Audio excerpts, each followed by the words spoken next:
An intelligence agency allows you to gather intel on your enemy and to perform various operations on them. After pressing Shift W, you can create an intelligence agency for 5 shifts over 30 days.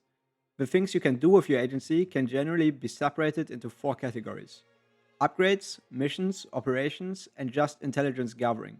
Today, we'll take a look at all of these, but let's first start with upgrades. You can apply upgrades for 5, 8, or 10 shifts over 30 days each. All possible upgrades are sorted and belong to one of 4 categories: the intelligence branch, which gives you a bonus on the intel you have on all of your enemies. How high that value is, you can check by just right-clicking any country and then hovering over the intel ledger for either civilian, army, naval, or air intel. All of these upgrades are quite nice, since the intel values you have relative to your enemy matter to varying degrees. Most importantly is by far the army intel, since that not only allows you to see the enemy's stockpile at 30% intel, but it also gives you or the enemy a combat modifier called intel advantage, up to 15%, depending on how high the intelligence advantage really is. This being a 30% stat swing, right? Like either the enemy has 50% or you have 15%, makes agency a must-do for any country at all times. Naval intelligence has a great impact on naval supremacy and is therefore also pretty important. Civilian and air intelligence are less important since they don't really impact game mechanics, but in multiplayer it can be very important to check the deployed enemy air production, to just be able to react whatever they do, right? Next off is the defense branch, which entails passive defense and anti-partisan upgrades. Passive defense is amazing, clearly one of the best upgrades, since it reduces the amount of spy network the enemy can build up in you. Spy networks are crucial to execute operations in your enemy, to gain intel on your enemy, and they also reduce your enemy's planning and entrenchment. So you really want to reduce those. Anti-partisan upgrades are good if you want to reduce the resistance in a state, which happens from time to time, but it's a lot more niche than passive defense, which you want to just do with the vast majority of nations. Next off, operations branch. First of all, with blueprint stealing, which increases the steal blueprint effectiveness. As far as I am aware, this upgrade is garbage and may in some situations even be counterproductive. Blueprint stealing itself is awesome though. More on the actual operations later though. Portable radios gives you more effectiveness on coordinated strikes, which in itself are not that useful of an operation. Therefore, this itself is largely useless. Invisible ink reduces the steal blueprint risk and increases the intelligence gain from captured operatives. The latter can actually be quite useful in scenarios where your enemy needs to kill your planning for spies, because it will effectively grant you an extra army intel and therefore stats once you captured one of the spies. Plastic explosives gives more efficiency to the operations, targeted sabotage and strengthen resistance. Both of them are again not that useful, therefore you can safely skip out on this as well. Suicide pills increase your operative's death chance on capture, which is nice because if your operative gets captured, you lose one operative slot for quite some time. The own operative detection offset just makes your spies less likely to be busted overall, which is quite nice. And overall, this is a rather decent upgrade, and I would do it most of the time you play with an agency. The Operative training branch offers localized training centers, which give you an extra spy slot and enable you to recruit double agents from certain countries, which in my opinion is not bad, but it's not insane either. Commando training gives you a higher chance of being able to get new operatives with a commando trait, which is one of the best traits, and as a hidden buff, it also enables you to grind your operatives towards the commando trait. It's alright, but it's nothing I just pick in my average game, right? It's okay, but you usually don't want to do it. Diplomatic training makes the control trait and diplomatic pressure missions more efficient. More on those missions in a second, but for now, neither of these are all that useful. Therefore, this is also just a bit of a garbage upgrade. Psychological warfare increases propaganda and boosts ideology mission effects, both of which can be both pretty strong and useful if rightly utilized. Again, more on that later, but overall, this is a strong upgrade, and yeah, but not usually a must-have. Like, you have to just do that if you're in a position that actually wants to do propaganda or boost ideology. Lastly comes the Cryptology branch. Cryptology allows you to decrypt the enemy's cipher and to make it harder for the enemy to decrypt your cipher. Once a cipher is decrypted, you gain passive bonuses. Mainly, you get better at intercepting enemy planes, and you get more air detection against their planes overall. If you crack their cipher, you get insane bonuses for 30 days, including more breakthrough, defense, a lot more intel, and also less naval invasion penalty.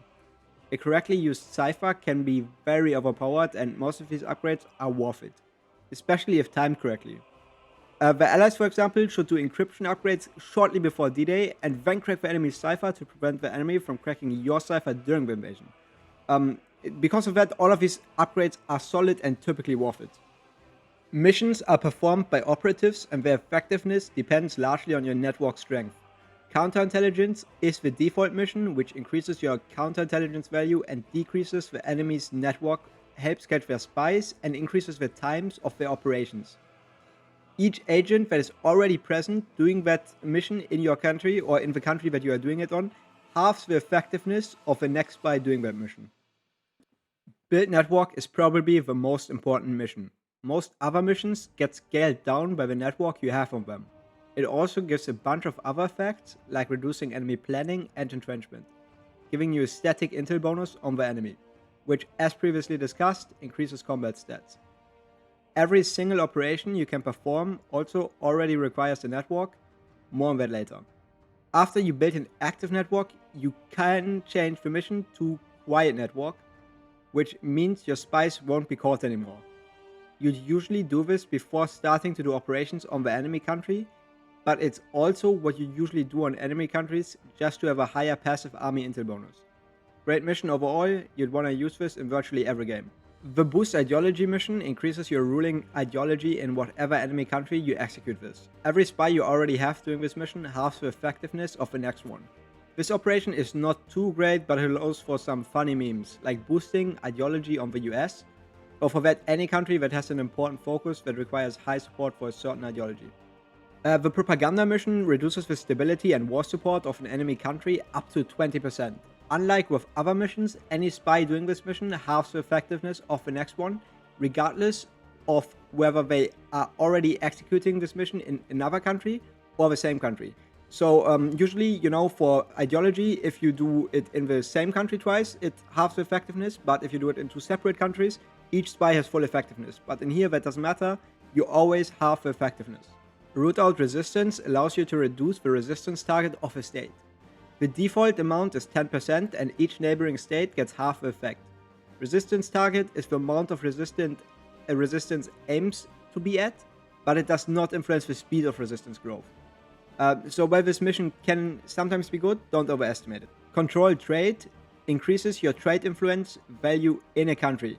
This value decides who can trade with whom, meaning higher trade influence allows you to buy a greater share of the country's resources if all of them are sold out. Because it only works when all of the resources are already sold out, this mechanic is not really all that important. And the amount by which you are even able to change trade influence, which is with spy agency, which is 50, makes this mission somewhat garbage, since that really is not that big of an amount. Diplomatic pressure just changes how likely AI is to accept certain diplomatic proposals of you, like military access or non-aggression pact. This is almost exclusively used for LARP, and it's really not that important at all. Operatives can launch certain operations in a country. Operations require you to have varying degrees of intel network strength on the enemy country. Every operation also takes varying degrees of preparation. Usually this takes away equipment and industry from you. Note that while the assists return after your preparation is done, the equipment is permanently gone. There are a lot of different operations you can perform. Let's quickly go over some of them. Rescue captured operative. Thus, what the name implies, it rescues an operative the enemy captured from you. This is a very good mission, since you don't want to be missing out on spies for too long. Infiltrate civilian administration, infiltrate army, infiltrate navy, and infiltrate air force all increase the respective intel values on the enemy, and also enable you to do certain other operations. Orchestrate a coup allows you to stage a coup in an enemy if your ideology has more than 20% popularity and the target country's stability is low enough. This is a funny meme. If you see a country, you can put it off on.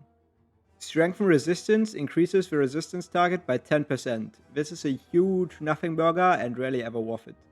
You also need to previously execute the make resistance contact operation for this to work. Prepare Collaboration Government is possibly the strongest operation in the game. It increases the enemy compliance on capitulation, on surrender, and makes it easier to cap them as well. Extra compliance means extra industry, and while this is one of the most expensive operations to execute, it's 100% worth it. Germany and MP should spam as many collabs as they have time for. Coordinated Strike allows you to, upon declaration, bomb the enemy's industry and navy without interception for a short period of time. This can be okay to nuke ports or navies, but if your enemy has a brain, this is sadly another nothing burger. Still, military, aviation, industrial, and naval blueprints are all pretty goated operations since you can cooperate with an ally. Or if you can cooperate with an ally, they allow you to gain pretty much any technology on your own without much issues. This, for example, is useful to steal mechanized from an ally as Germany. If your enemy is ahead at least 3 techs in the industrial branch, and you steal an industrial blueprint from him, you will be able to gain a 2-year ahead bonus for industry with a bit of luck. This is very powerful since any ally can just research excavation and refinery tech early on to get 3 techs ahead of you, and then you can get more cap and output very early in the game. Note that for each of them, you need the respective infiltration, meaning army blueprints require you to have infiltrated the army, etc. Another use of spies is to actually spy on your enemy. There are multiple important things you can check. Most commonly, at least, is the enemy's stockpile and 30% army intel. I do this all the time to tell whether or not my enemy is running out of tanks, air or guns, which then means you should be attacking more aggressively. Every tile on the map also has a hidden intel value, which you can check only in debug mode, which decides whether you can see if the enemy has any troops in a state, what kind of troops he has in a state. And this gets... otherwise, if you don't have enough intel value, you will just see this question mark on the enemy's units. You probably have seen this before. This gets influenced by radar, spy planes, and also by having ships or troops at the border of a state. Spy planes also increase all other static intel on your enemy, therefore it's worth doing them just for the stat bonus in battle alone. Reviewing the enemy's production can also be very important to know what types of tanks and how many planes you should be producing. Anyways, this pretty much sums up everything important to know about intelligence agencies in HOI4. If you enjoyed the video, leave a like and subscribe to the channel. Goodbye.